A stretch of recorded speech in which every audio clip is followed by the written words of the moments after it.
یہ WTO تو آپ کا مطلب ہے کہ نہیں ہونی چاہیے، پہلے مسئلہ حل ہو، مگر اس کے باوجود بھی یہ چیز تو رہے گی؟ میں نے کہتا ہونا چاہیے، مگر ایسے سرٹن کموڈیٹیز کچھ چیزوں پہ پھر آپ لیول پلینگ فیلڈ ہونا چاہیے، آپ تو مگر ہونا چاہیے آپ کہہ رہے ہیں، نیٹی گریٹی کے اندر آپ آ رہے ہیں۔ جی عارف علی صاحب۔ جناب علی، میں اتفاق کرتا ہوں، تجارت ہونی چاہیے اور تاجر اس بات پر ڈیسائیڈ کر سکتے ہیں کہ کہاں پریشرز آئیں گے کہاں نہیں آئیں گے، مگر ایک بہت بڑا ایشو ہے جو نیشنل اسمبلی کے فلور پر میں نے پرسوں اٹھایا تھا، وہ ہے سیمینٹکس کا۔ ہندوستان کے ساتھ آپ کے جیسے تعلقات ہیں اور عوام کے سامنے آپ یہ کہیں کہ ہم ہندوستان کو موسٹ فیورڈ نیشن ڈکلیئر کرنا چاہتے ہیں، تو یہ عوام کی سمجھ میں نہیں آتا، یہ اصطلاحی کیفیت ہے، سیمینٹک ایشو ہے۔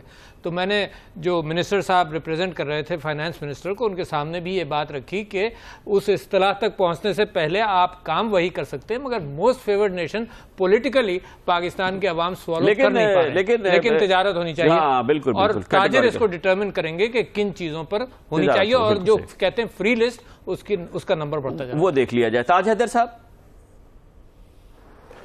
جی ہاں، بی بی صاحبہ شہید نے 88 کی حکومت میں یہ نظریہ لائیں تھیں کہ متنازعہ مسائل پہ اپنے موقف پہ قائم رہتے ہوئے تجارت کو بڑھایا جائے اور جہاں بھی مشترکہ مفاد ہیں اس پہ مل کے کام کیا جائے، لیکن بہرحال اس وقت انہیں کہا گیا کہ وہ سیکیورٹی رسک ہیں، ملک دشمن ہیں، پتہ نہیں کیا کیا ہیں۔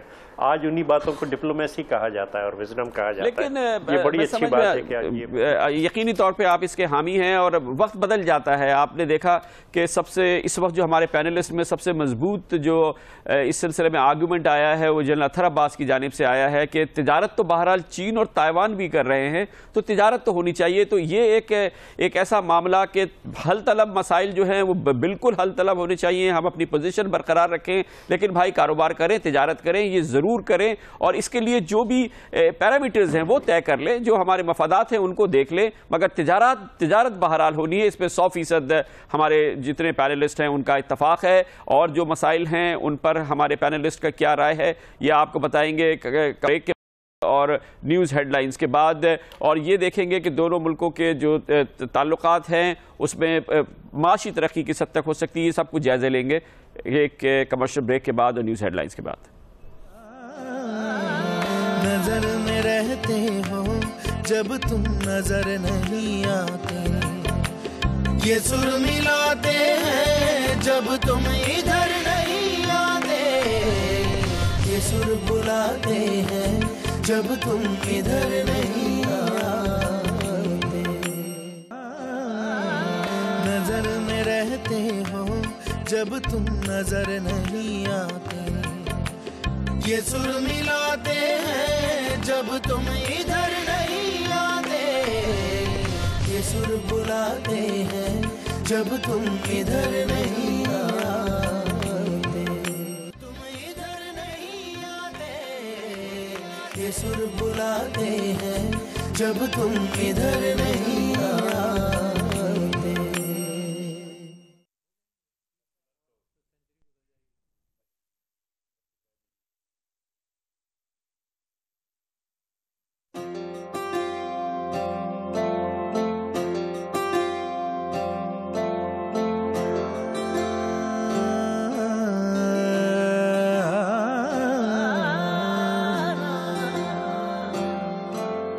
دکھائی دیتے ہیں دور تک اب بھی سائے کوئی، مگر بلانے سے وقت لوٹے نہ آئے کوئی، چلو نہ پھر سے بچھائیں دریا بجائیں ڈھولک، لگا کے مہندی سریلے ٹپے سنا۔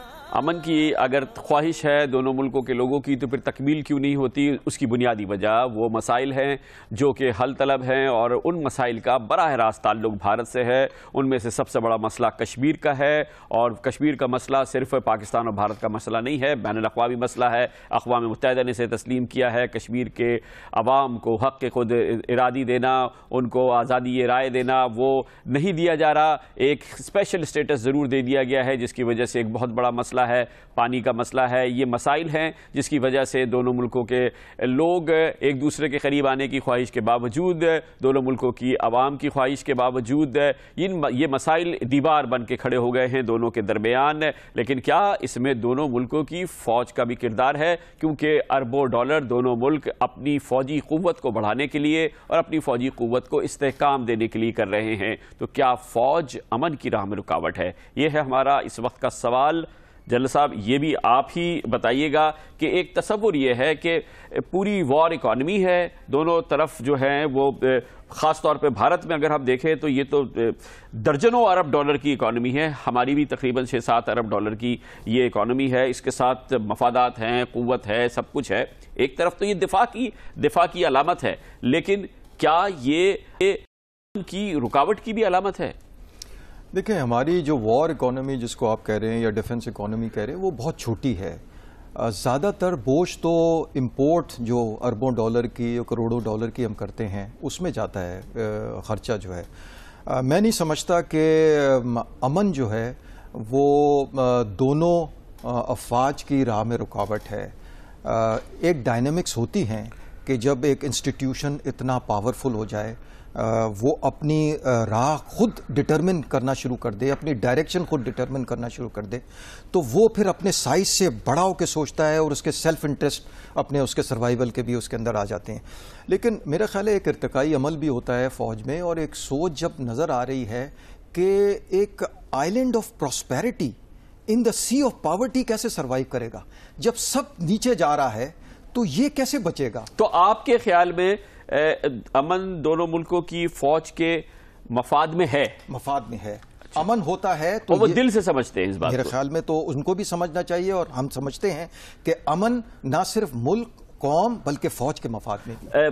آپ فرمائیے گا عارف علوی صاحب. میں آپ سے ایک بات عرض کروں کہ جس اعتبار سے امبیلنس بڑھتا چلا جا رہا ہے, تو اس کے اندر ایوب خان صاحب نے اپنی کتاب میں اس بات کا ذکر کیا اور جرمن چانسلر کے ساتھ گفتگو کا ذکر کیا کہ جب فوج اور آرممنٹس بڑھتا ہے تو پھر وہ ملک اس کو استعمال کرنے کی بھی نیت رکھتا ہے. جیسے مثال کے طور پر ہٹلر ہے, یا مثال کے طور پر سارے آپ بڑے لوگوں کو دیکھ لیں.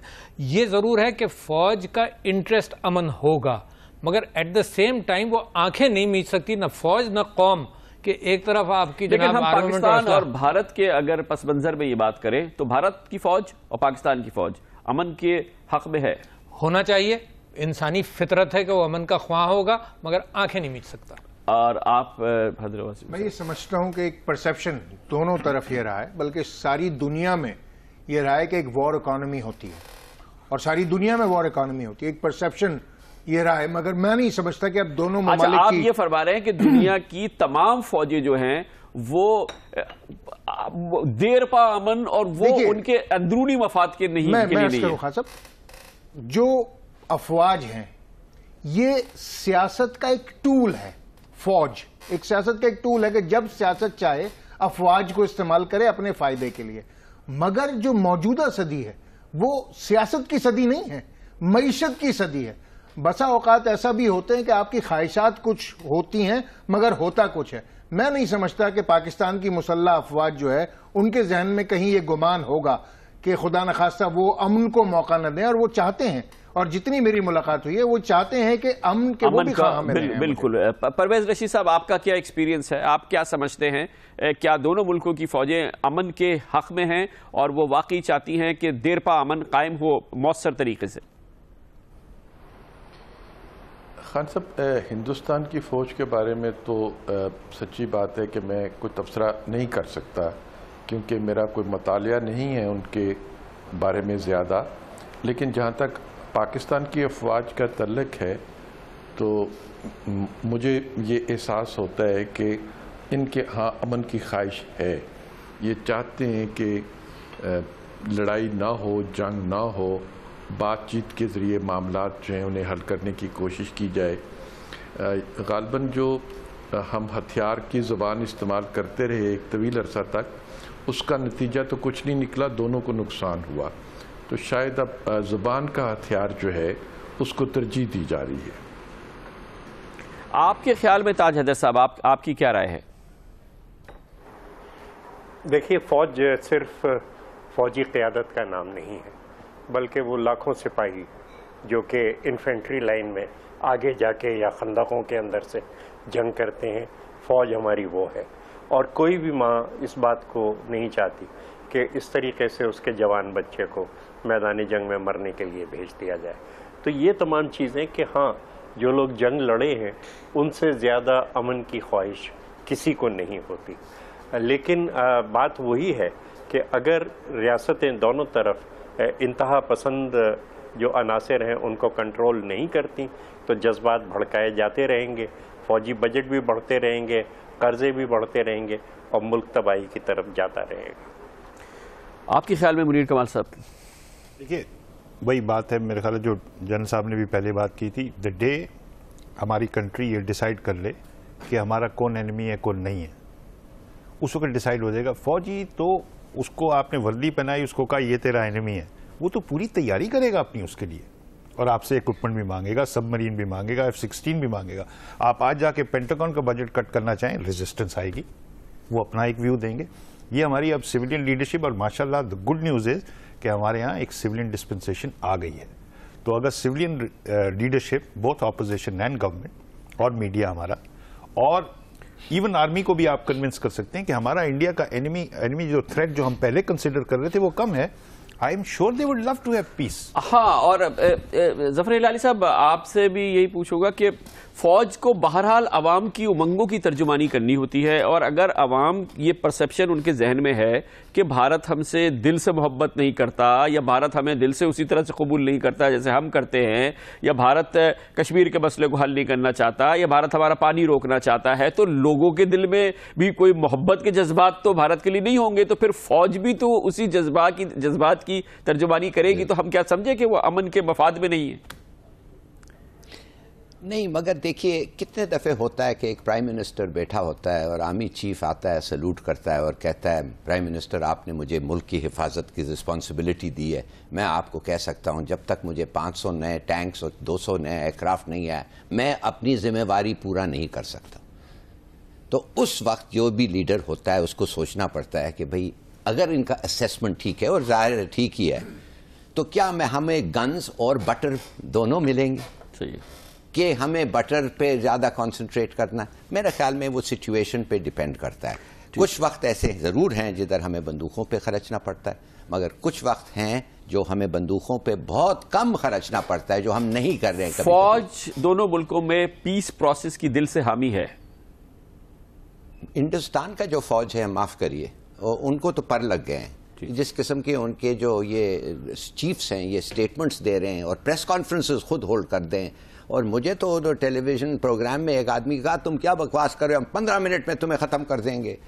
ایسے جو لوگ ہوتے ہیں تو میرے خیال میں جی یہ ہمارے پینلسٹ میں یہ دیکھ رہا ہوں کہ مجموعی طور پہ یہ رائے لگ رہی ہے، اکثریت کی تقسیم ضرور ہے کہ بھارت کی فوج میں کیونکہ وہ اپنے آپ کو شاید لارجر دین لائف سمجھنے لگے ہیں، وہ سمجھتے ہیں کہ کوئی وہ بہت بڑی چیز ہے، وہ شاید امن کی اتنی حامی نہیں ہو، لیکن ہماری فوج میں اس کے بارے میں کافی بہتر اور پازیٹیو رسپانس بن رہا ہے. ہم دیکھ رہے ہیں کہ اوور دا ایئرز اس سلسلے میں. لیکن بہرحال فوج اور عوام کی سوچ اکٹھی ہوتی ہے. اگر بھارت سے ہمیں ایک برابری کی رسپانس مل رہا ہے، ہمیں برابری کا عزت مل رہی ہے، ہمارے بارے میں بھی ان کے وہی جذبات ہیں جو ان کے بارے میں ہمارے ہیں، ہم سے بھی وہ اتنی محبت کرنے کے خواہاں ہیں جتنے ہم ان کی محبت کرنے کے خواہاں ہیں. تو ایک ماحول بنے گا تو فوج کو بھی اس کی فالو کرنا پڑے گا. لیکن ایک کے خیال یہی ہے کہ جب بھی امن کی کوشش ہوتی ہے تو واقعات ہو جاتے ہیں جس سے کہ امن کی راہ میں رکاوٹ ہو جاتی ہے. اور اس میں بھی یہ خیال کیا جاتا ہے کہ شاید نادیدہ قوتیں اس میں سامنے آئی ہیں، نان سٹیٹ ایکٹرز اس میں سامنے آئی ہیں.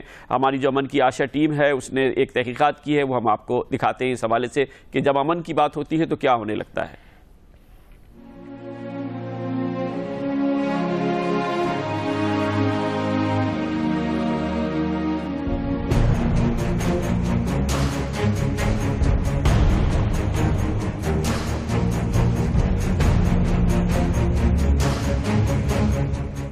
اگست 1947 جب دنیا کے نقشے پر ایک ملک دو حصوں میں تقسیم ہوا، ایک کا نام ہندوستان، دوسرا پاکستان. آغاز سے ہی تنازعات کی کوکھ سے جنم لینے والے شک نے 3 بار جنگ کا طبل بجایا. جب آگ اور آہن سے ایک دوسرے کو زیر نہ کر سکے تو بات چیت کی میز لگائی گئی. لیکن جب بھی مل بیٹھے دونوں ملکوں کے انتہا پسندوں نے کوئی نہ کوئی چنگاری ایسی ضرور بھڑکائی جس نے امن کی آشا کو جنگ کی بھاشا میں بدلنے میں کوئی کسر نہ چھوڑی۔ جب میرے متر راجیو گاندھی یہاں آئے اور بے نظیر جی سے انہوں نے بات کی طے کر گیا تھا کہ ہم اس کو ہستاکشر ڈال کر اس کو ختم کریں گے، لیکن وہ نہیں ہو پایا اور بے نظیر جی نے ہیپی منوالا کو راجیو کے پاس بھیجا 1990 میں یہ کہہ کر کہ معاف کیجیے وہ نہیں ہو سکتا ہے کیونکہ ہم پر دباؤ ہے، اور ہمارے طرف سے 1992 میں جب سلیم عباس جیلانی آپ کے ڈیفنس سیکرٹری آئے تھے، سمجھوتا ہو گیا تھا، سائن کرنے کا تھا، تو ہمارے فوجیوں نے کہا کہ اب صحیح وقت نہیں۔ فروری 1999 میں سابق بھارتی وزیر اعظم اٹل بہاری واجپئی بس یاترا کر کے دلی سے لاہور پہنچے تو دونوں ملکوں کے رہنماؤں نے ہم جنگ نہ ہونے دیں گے اشعار گنگنا کر دلی لاہور بس سروس کو آگے بڑھایا۔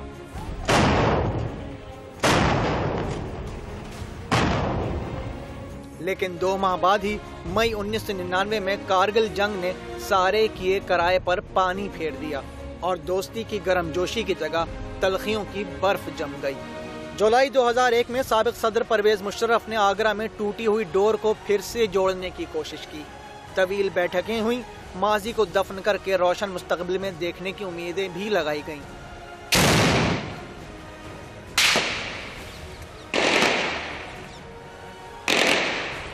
پھر دسمبر 2001 میں بھارتی پارلیمنٹ پر حملہ ہوا تو انتہا پسندوں نے پاکستان پر انگلی اٹھا دی۔ اسلام آباد کی تردید کے باوجود نئی دلی نے سرحد پر فوج لگائی تو اسلام آباد بھی اپنے دستوں کو آگے لے آیا۔ یوں امن کی فاختہ سنگینوں کے نشانے پر آ بیٹھی۔ 2003 میں ایک بار پھر رکی ہوئی دلی لاہور بس سروس چلی تو اعتماد کا ماحول بھی ساتھ لے کر آگے بڑھی، اور 2006 میں سابق صدر پرویز مشرف اور بھارتی وزیر اعظم منموہن سنگھ کے درمیان دہشت گردی کے خلاف مشترکہ میکینزم تشکیل دینے پر اتفاق بھی ہوا۔ 3 سال تک امن کی آشا دونوں ملکوں میں دھیرے دھیرے ہی صحیح لیکن پروان چڑھتی رہی، لیکن 18 فروری 2007 کو سمجھوتا ایکسپریس میں لگنے والی نفرت کی آگ نے سب کچھ بھسم کر دیا۔ بھارتی فوج کے کرنل نے 70 زندگیاں ختم نہیں کی، اپنی جانب سے دونوں ملکوں کے تعلقات کو چتا پر لٹا دیا۔ پاکستان سے تو بھارت کو کوئی خطرہ نہیں ہے، اس لیے کہ بھارت پاکستان سے 5 گنا بڑی طاقت ہے، اور پاکستان کے لیے بھارت خطرہ ہے تو ماضی کی ساری مثالیں اس میں موجود ہیں۔ سب سے بڑھ کر جو مثال موجود ہے وہ مشرقی پاکستان کو بنگلہ دیش میں تبدیل کرنا ہے۔ 1 سال بعد دونوں ملکوں کے رہنما پھر مل بیٹھے تو کشمیر کے دونوں حصوں کے درمیان تجارت کا آغاز ہوا، لیکن ایک بار پھر نادیدہ ہاتھ آگے بڑھا اور 26 نومبر کو ممبئی حملوں میں 170 افراد کی جان چلی گئی۔ پاک بھارت سانپ سیڑھی کے کھیل کو 99 کے ہندسے پر بیٹھے ہوئے سانپ نے ڈس کر پھر سے 0 پر پہنچا دیا۔ اب 2013 میں ایک بار پھر دونوں ملک میز لگا کر بیٹھے ہیں، لیکن نادیدہ ہاتھ ایک بار پھر سرگرم ہے۔ لائن آف کنٹرول بھی آؤٹ آف کنٹرول نظر آتی ہے، لیکن امید ہے کہ دونوں ملکوں کے وزرائے اعظم امن کی آشا کا کنٹرول کھونے نہیں دیں گے۔ امن کی آشا کی کنٹرول ہونے نہیں دیں گی نادیدہ قوتیں یا دیدہ قوتیں، اس کی بھی مثال ابھی سامنے آ رہی ہے۔ بھارتی وزیر اعظم ڈاکٹر منموہن سنگھ نے جو انہوں نے کہا ہے کہ وہ خواہاں ہیں جناب نواز شریف سے ملاقات میں، ابھی انہوں نے امریکی صدر باراک اوباما سے ملاقات کی ہے، اور جو ابھی ہمارے پاس اطلاعات آ رہی ہیں اس میں انہوں نے کہا ہے کہ ان کی جناب نواز شریف سے ملاقات کے حوالے سے بہت زیادہ امیدیں نہیں رکھی جائیں، اور انہوں نے وہی ایک پھر اپنا راگ الاپا ہے کہ پاکستان دہشت گردی کا مرکز ہے۔ جناب ڈاکٹر منموہن سنگھ نے یہ بات کہی ہے، یہ نہ اسٹیبلشمنٹ ہے نہ یہ فوج ہیں بلکہ بھارتی وزیر اعظم ہیں، اور اس وقت جب کہ وہ پاکستان سے بات چیت کرنے جا رہے ہیں تو کہتے ہیں کہ پاکستان دہشت گردی کا گڑھ ہے، جیسے کہ کشمیر میں اگر پچھلے 30 سالوں میں 1 لاکھ کشمیریوں کو ہلاک کیا گیا ہے تو وہ شاید پاکستان کی اسٹیبلشمنٹ نے یا پاکستان کے دہشت گردوں نے جا کے ان کو ہلاک کیا گیا ہے۔ اگر کشمیر میں جدوجہد آزادی کو کچلنے کے لیے وہاں پہ 6000 عورتوں کی عصمت دری کی گئی ہے تو شاید وہ پاکستان کے لوگوں نے وہاں پہ جا کے کی ہے۔ اگر کشمیر کی 3000 عورتوں نے خودکشیاں کر لی ہیں ظلم اور جبر کے سامنے بھارت کی، تو شاید پاکستان کے لوگوں نے وہاں پہ جا کے کر دی ہے۔ یہ وہ راگ ہے جو کہ مسلسل الاپا جاتا ہے، اور وہی راگ ابھی الاپ دیا ہے وزیر منموہن سنگھ نے صدر بارک اوباما کے ساتھ ملاقات میں. یہ نیوز رپورٹس ابھی ہمارے سامنے آ رہی ہیں اور یہی وہ ماحول ہے جس کی وجہ سے امن کی خواہش خواب تو ضرور بن جاتی ہے, لیکن بہرحال یہ اگر یہ مائنڈ سیٹ اگر بدلے گا, اگر اس طریقے سے حالات میں تبدیلی اور دل میں تبدیلی اور دماغ میں تبدیلی آئے گی تو پھر تبدیلی آئے گی, ادروائز کوئی تبدیلی نہیں آئے گی. ہم ضرور یہ کہہ سکتے ہیں کہ کیا یہ فوج روک رہی ہے, یہ اسٹیبلشمنٹ روک رہی ہے, یا کون روک رہا ہے, لیکن کس کی زبان بولتی ہے, بھارت کی قیادت یا بھارت کی میڈیا, یہ ایک الگ بات ہے. لیکن کیا واقعی دونوں ملکوں کی اسٹیبلشمنٹ امن کی راہ میں ہے, یہ ہم پوچھ لیتے ہیں. جی عارف الوی صاحب. میں یہ سمجھتا ہوں کہ ہندوستان پچھلے 63 سال کے اندر اس کو بہترین ایڈوانٹیج ملا ہے پچھلے 15 سال میں کہ دہشت گردی کو کشمیر کے ساتھ لنک کر لیا. اچھا, لہٰذا دنیا کی سٹیج پر اور میڈیا کی سٹیج پر کشمیر دبتا چلا گیا. آپ اس بات سے واقف ہوں گے کہ انٹرنیشنل میڈیا کشمیر کے اندر جا نہیں سکتا. جو بھی ایٹراسٹیز ہو رہی ہیں, دو جگہ پہ نہیں جا سکتا, غازہ کے اندر نہیں جا سکتا اور کشمیر کے اندر نہیں جا سکتا. لہٰذا جو بھی ایٹراسٹیز ہو رہی ہیں اس کا دنیا کو پتہ نہیں چل رہا, اور ہندوستان کے لیے یہ ایکسکیوز بہت اچھا ہے, مگر اتفاق سے کشمیر کے عوام کا دل بھی نہیں جیت سکا. یہ تو یہ ہوتا. اچھا, ہماری ٹائمنگ ہمیشہ, لیکن ہمارا سوال یہ ہے کہ کیا امن ہونے جا رہا ہے اور اسٹیبلشمنٹ اس کو روک دیتی ہے؟ نہیں, اسٹیبلشمنٹ نہیں روکتی. میرے خیال سے منموہن سنگھ کے اوپر دو پریشرز ہیں. ایک پریشر یہ ہے کہ وہ چاہتے ہیں کہ امن ہو, دوسرا پریشر یہ ہے کہ انڈیا کے پولز کے مطابق وہ کانگریس کمزور ہو رہی ہے اور جو ایکسٹریم ہے وہ مضبوط ہو رہا ہے, لہٰذا ان کو یہ سٹیٹمنٹس دینے پڑیں گے. مگر صرف یہ سٹیٹمنٹس نہیں ہیں, حقیقت میں یہ عکاسی کریں گے جب دونوں کی ملاقات ہوگی کہ امن کی طرف پیش رفت دھیرے ہو جائے گی. آپ کے خیال میں کیا حیدر باسری صاحب؟ دیکھیے, میں پاکستان میں پارلیمنٹ کی جو نیشنل سیکیورٹی کمیٹی تھی, پارلیمنٹری کمیٹی اور نیشنل سیکیورٹی, اس کا 5 سال رکن رہا, اور اس دوران مجھے پاک بھارت تعلقات اور اس کی جو ڈائنامکس ہے وہ دیکھنے کا موقع ملا اور قریب سے دیکھنے کا موقع ملا. کبھی کبھی ایسا دکھائی دیتا ہے کہ جیسے محرکات ہیں. مثال کے طور پر میں آپ کو مثال دوں کہ سیاچن کے اوپر ہم تقریباً معاہدے کے نزدیک پہنچ گئے تھے, مگر اچانک انڈین اسٹیبلشمنٹ نے ہندوستان گورنمنٹ کو سیاچن کے اوپر وڈرال سے روک دیا. مطلب ہماری مسلح افواج تیار ہو چکی تھی اس کے لیے, مگر وہ رک گیا. تو یہ مجھے ایسا دکھائی دیا کہ کہیں نہ کہیں ایسی صورتحال ضرور ہوتی ہے کہ کوئی نہ کوئی وقت جب اسٹیبلشمنٹ موو کرتی ہے اور آگے بڑھتے ہوئے قدم جو ہے وہ رک جاتے ہیں. آپ کے خیال میں پرویز رشید صاحب, بھارتی اسٹیبلشمنٹ کے ان کے سٹیکس بہت زیادہ ہیں, ان کی ضرورت زیادہ ہے, آپ کے خیال میں مجموعی طور پہ کیا دونوں ملکوں میں اسٹیبلشمنٹ جو ہے امن کی راہ میں رکاوٹ بن جاتی ہے؟ خان صاحب, دونوں طرف امن کی قوتیں جو ہیں وہ اب زیادہ مضبوط ہوتی چلی جا رہی ہیں ماضی کے مقابلے میں, لیکن یہ خواہش بہرحال دونوں طرف ہی موجود ہوتی ہوگی کہ امن کی قیمت جو ہے وہ مجھے زیادہ ملے, مجھے اس کے بینیفٹس زیادہ ملیں. تو وہ زیادہ بینیفٹس حاصل کرنے کے لیے اپنے طریقے سے دباؤ بڑھانے کی بھی کوشش کی جاتی ہے تاکہ بارگیننگ پوزیشن جو ہے اس کو زیادہ مضبوط بنایا جا سکے. اور جتنا آپ الزام لگائیں گے, دباؤ ڈالیں گے. اب ملاقات تو کرنی تھی, لیکن آپ نے دیکھا ہوگا کہ منموہن سنگھ صاحب آخری دن تک کہتے رہے کہ شاید ملاقات نہیں ہوگی. یہی میسیج آتا تھا نا ہندوستان کی طرف سے, لیکن اچانک معلوم ہوا کہ ملاقات تو ہو رہی ہے. تو یہ صرف دباؤ بڑھانے کے حربے ہیں تاکہ وہ اپنی مرضی کی کچھ باتیں جو ہیں ان کو منوانے میں کامیابی حاصل کر سکیں. تاج حیدر صاحب, آپ کا کیا تجربہ کہتا ہے کہ پاکستان اور بھارت میں امن کی جو پیش قدمی ہے اس کی میں رکاوٹ بن جاتی ہے اسٹیبلشمنٹ ان دونوں ملکوں کی؟